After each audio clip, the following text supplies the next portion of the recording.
Bonjour. Dans cette capsule, nous verrons comment émettre un relevé d'emploi dans Orchestra. Il y a plusieurs raisons qui peuvent justifier que vous devriez émettre un relevé d'emploi à un employé. Par exemple, dans le cas d'une mise à pied temporaire, c'est-à-dire dans le cas d'un manque de travail ou d'un départ pour maladie ou blessure, ou dans un cas plus définitif comme un départ à la retraite, un départ volontaire ou un congédiement. La première étape consistera à créer la dernière paie de votre employé avant de générer son relevé d'emploi et de mettre à jour son dossier. Ainsi, dans le cas d'une mise à pied temporaire, il n'y a pas de procédure spéciale au niveau du traitement de la paie dans la page de création d'une paie en lot. Vous devez simplement suivre votre procédure habituelle, puis aller générer le relevé d'emploi par la suite. Par contre, la procédure est différente pour un départ définitif car vous devrez verser à votre employé toutes les sommes qui lui sont dues. Il est bon de savoir comment vous allez pouvoir verser ces sommes dues à votre employé. S'il s'agit du solde de vacances à payer, vous devrez avoir créé un revenu de vacances de type fixe et non en heures, et ce revenu doit être ajouté au revenu de l'employé avant le traitement de la paye. Pour les autres sommes à verser, comme par exemple des bonis, des indemnités de départ ou de retraite, vous pourrez les ajouter à la paye en traitement de votre employé en mode création. Voici la mise en situation que nous utiliserons pour la démonstration de cette capsule. Nous allons devoir préparer 2 relevés d'emploi pour 2 employés qui nous quittent. Le premier employé a remis sa démission car il a un autre emploi. Le deuxième employé s'absentera temporairement suite à une blessure survenue chez lui et son retour sera prévu dans 2 semaines. Allons voir dans Orchestra comment gérer cette situation. Nous allons donc commencer par la première mise en situation, soit l'employé qui nous quitte parce qu'il a trouvé un autre emploi. Avant de pouvoir traiter la paie de cet employé, nous allons devoir créer le revenu qui nous servira pour payer le solde de vacances. Nous allons donc aller dans le menu Paie, Configuration, Revenu. Vous devez avoir un revenu de paie de type fixe, donc comme celui que nous voyons à l'écran, en type fixe et non en type horaire. Si vous n'en avez pas, vous pouvez cliquer sur Nouveau dans le menu de gauche, le configurer, puis sauvegarder. Comme le revenu doit être ajouté dans les revenus de l'employé avant de traiter la paie, nous allons nous assurer qu'il l'a dans ses revenus en choisissant Qui dans le menu de gauche. Et vous voyez la liste des employés qui l'ont. S'il ne l'a pas, on va devoir le rajouter. Donc, c'est cet employé-là qui va nous quitter. Je vais faire Appliquer. Voilà, c'est ajouté. Vu que nous sommes dans les revenus, on peut en profiter si vous avez d'autres sommes à payer, comme une indemnité de départ ou de retraite. Vous devez vous assurer que le revenu nécessaire au paiement a déjà été créé avant de faire la paye. Il n'est pas nécessaire cependant de l'ajouter à ses revenus hebdomadaires par le menu Qui, mais vous aurez la possibilité de l'ajouter dans sa paye en traitement en mode création. Vous pouvez aussi ajouter un revenu via le menu Données, Gestion des employés, Employés, puis dans le menu Revenus, dans le menu de droite, on peut venir l'ajouter en cliquant sur le bouton « Ajouter un revenu ». Nous pouvons maintenant traiter la paye en allant dans le menu Paie, Création d'une paie en lot. C'est important de toujours réinitialiser le tableau en commençant. Pour indiquer au système de payer la banque de vacances accumulée courante de cet employé, on va devoir cocher la case Cessation sur la ligne du revenu de vacances. On va cliquer donc sur le crayon de la ligne en vacances en dollars. Puis on va cocher la case Cessation et on va cliquer sur le crochet vert. Vous pouvez ensuite traiter la paie en suivant la procédure habituelle. Moi, je n'importerai pas les cartes de temps parce que dans la base de données où je suis, il n'y a pas de déclaration de production pour les employés, vu que c'est une base démo. Je vais donc simplement cocher les cases, puis créer la paie. On va attendre d'avoir la confirmation. C'est prêt. Avant d'aller mettre le relevé d'emploi, on va aller voir comment verser d'autres sommes à notre employé. Donc, je vais aller dans Paye, Paye en traitement. Je vais aller chercher mon employé. On doit se mettre en mode correction.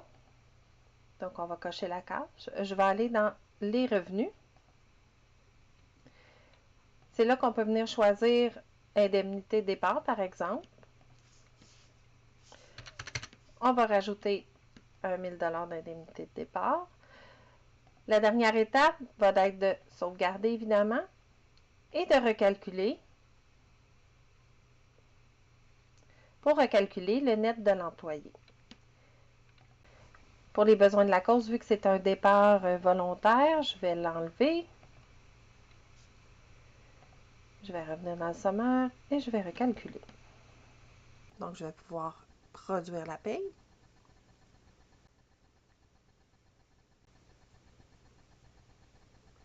On va dire oui pour passer à la prochaine période.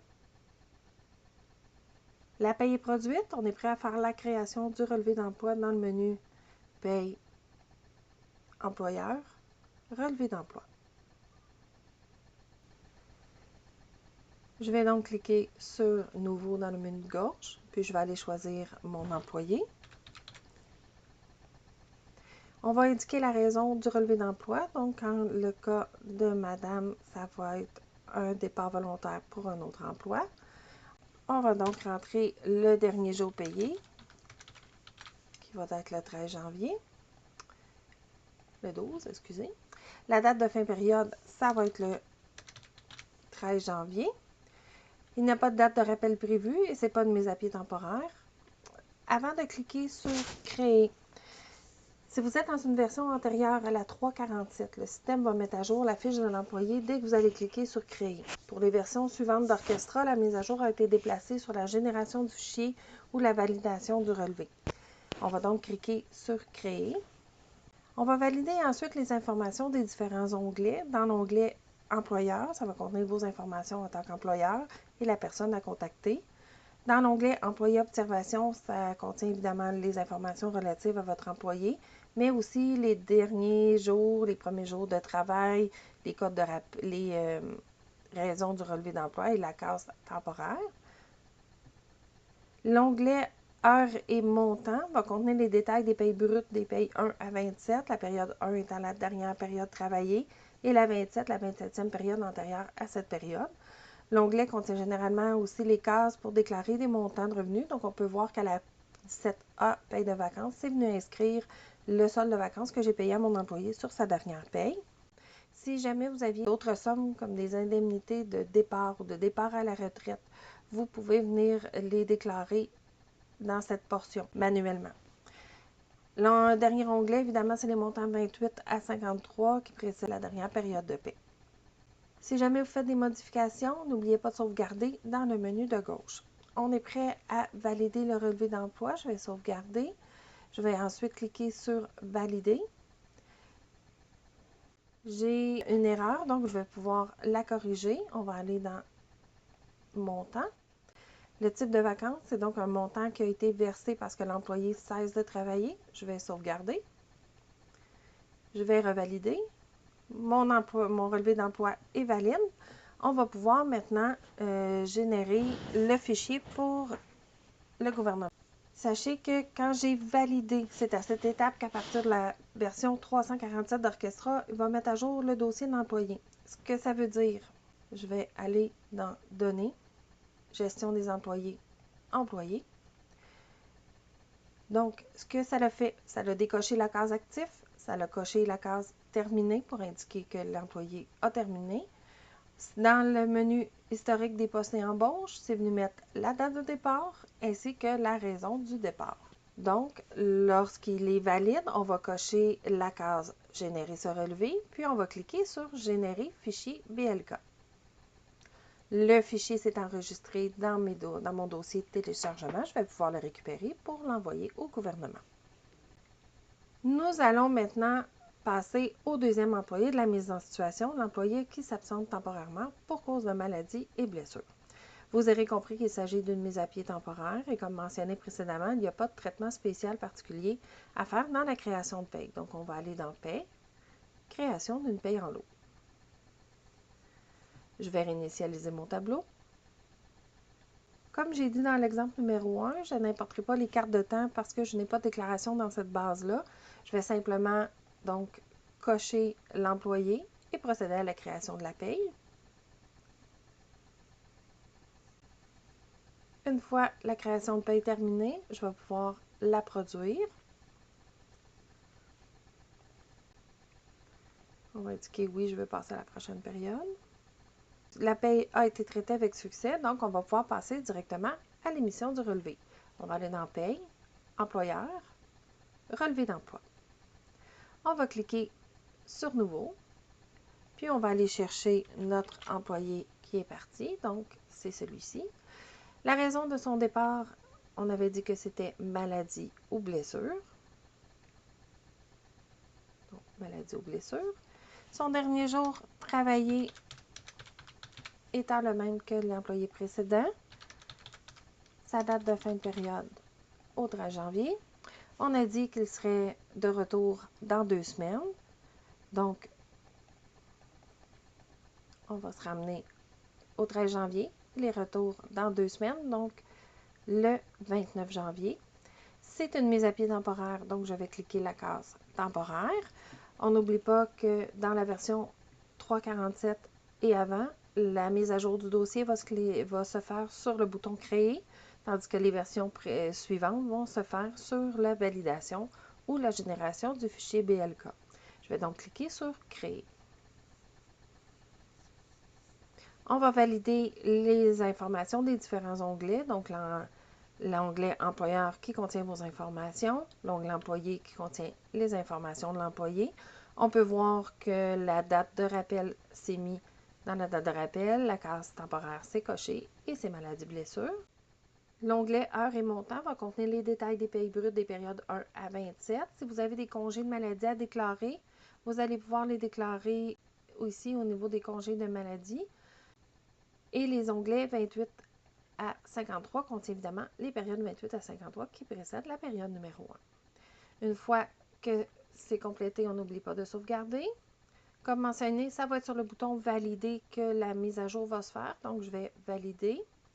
Le nombre d'heures assurables n'est pas bon. Je vais corriger le nombre d'heures. Donc, j'ai 40 heures. Je vais sauvegarder.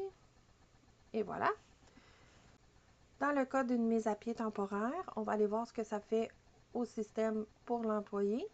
Donc, on va aller dans Données, Gestion des employés, Employés. On va aller chercher l'employé. Donc, c'est Edouard. Ce que ça l'a fait dans son dossier, ça l'a décoché la case actif. Ça n'a pas coché la case terminée. Donc, il est dans un statut inactif. Il n'apparaîtra pas dans la paie. Au niveau des historiques des embauches et des postes, ça a mis la date de départ sur sa ligne qui avait son ancienneté et ça a mis maladie-blessure indiquant que c'était une mise à pied temporaire.